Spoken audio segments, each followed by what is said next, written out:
Hi, my name is Samar. I also go by Sam or First Time Panner. Any of those you want to call me, you can.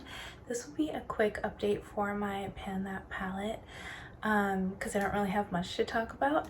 But just before I get started, the idea for Pan That palette was created by Amber F, who will be linked down below in my description box. And I'm also doing the Better Together theme, and that was created by Paula I'm also doing the Better Together theme that was created by Paula, so she will be linked below as well.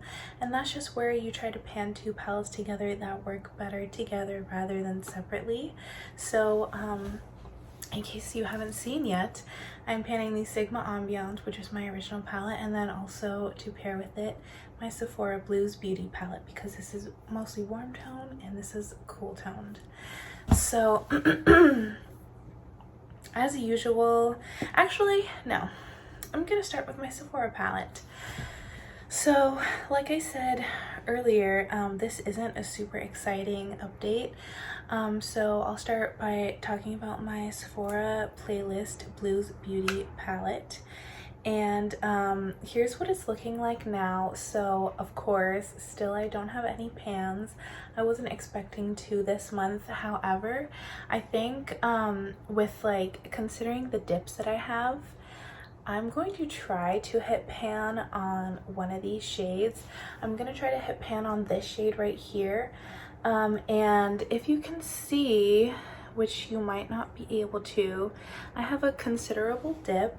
The only thing is I don't know how deep these pans are in these palettes because I've never hit a pan in any Sephora palette. The only other palette that I'm probably close to pan on is my iStories Dahlia palette. That one is all cream to powder shadows, so I don't think the formula is really the same, so I can't really compare pan sizes or how much product is used in each use. I'm going to try to hit pan on this shade here. I've made some decent progress as far as usage with this one because I was trying to hit pan on a Natasha Denona single for my Graveyard Project pan. If you saw the finale for that project, which I uploaded a few days ago, I was successful on hitting that pan, and most of the times that I used it, I was pairing it with this eyeshadow, which is why I have a considerable dip forming. I was using this a lot paired with that shadow, at least this shade specifically. Other than this to set my lid, I didn't really use any of the other shades this past month. Well, no, that's not true. I did use this one a few times if I did want to deepen up the outer corner, but pretty much just this one. So that hitting pan on that shadow is part of the reason why I didn't get much progress on any of my other eyeshadows. It did take me until the 31st of October, the last day of last month, to finally hit pan on it. So I was just zeroed in on that one and didn't prioritize anything else. Now that that's done, I'm going to shift my focus back to my Pan Those palettes. But I really like the look that I had going on with this shade plus the Natasha Denona metallic. And even though it doesn't look quite the same, using this shadow instead of that Natasha Denona single does give pretty much the same vibe. It's pretty much the same look, just not the exact same shade or tone. So I think moving forward, as far as just doing looks with this palette, I'm going to use these together and see where that gets me. Hopefully I can use it or I can do that look enough times to hit pan in this palette, just because I'm so curious to see how deep these pans are. If I can't do that, it's fine. At least I'll be getting more use on this palette anyway, but I think that's my plan going forward with this. I did not hit my goal that I set for myself on this palette. My goal was to wear away the imprint on this shade, Summer Solstice, and as you can see very clearly, the imprint is still there.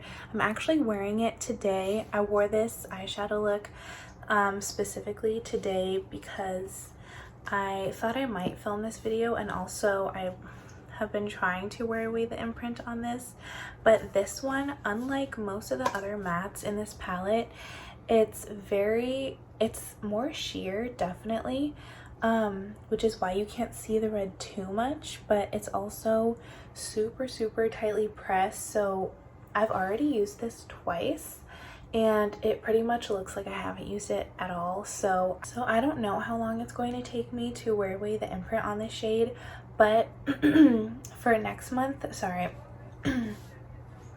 I always have like a little tickle in my throat. My throat is so dry.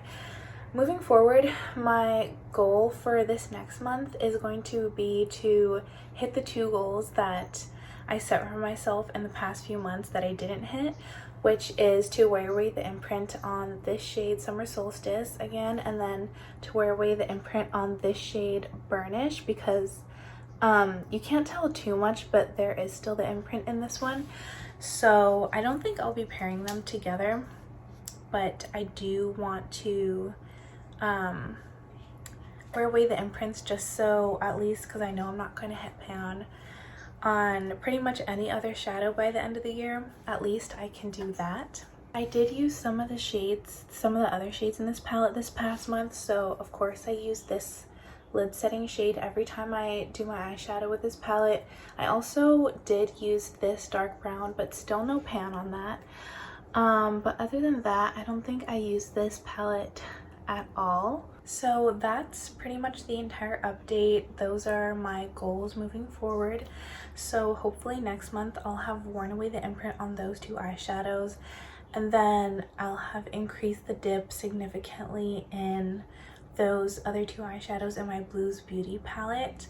I'll just show you up close what my eyeshadow looks like today, just so you can get a better idea of it. So I have Summer Solstice all over my lids and my lower lash line, and then on top of that I have the ColourPop Super Shock shadow in Moonwalk, which is in another project, but also it just goes perfectly with Summer Solstice because the red shift is pretty much the exact color as that shadow, so I really like pairing those together. But that's all I have for you today. No candle in the background, it's on my nightstand. Here's my Wolf Center shirt. Yeah, that's all I have for you. Thank you for watching. I'll see you in my next video. Bye.